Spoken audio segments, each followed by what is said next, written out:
جرح تتساءل أدواه ودماء تحضن الله عز وجل يقول: وهو الذي يقبل التوبة عن عباده ويعفو عن السيئات ويعلم ما تفعلون. وهو الذي يقبل التوبة عن عباده ويعفو عن السيئات ويعلم ما تفعلون.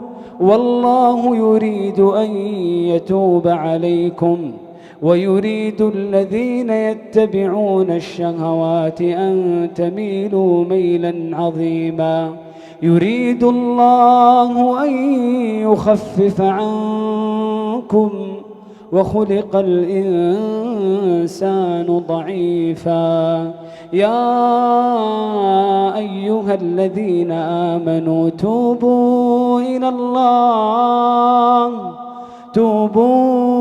الله توبة نصوحا. توبوا إلى الله توبة نصوحا.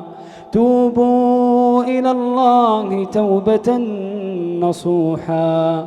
إلا من تاب وآمن وعمل عملا صالحا فأولئك يبدل الله سيئاتهم حسنات. فأولئك يبدل الله سيئاتهم حسنات.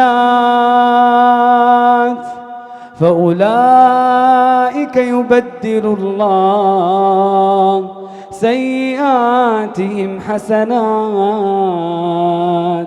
وكان الله غفورا رحيما. ومن تاب وعمل صالحا فإنه يتوب إلى الله متابا. ألا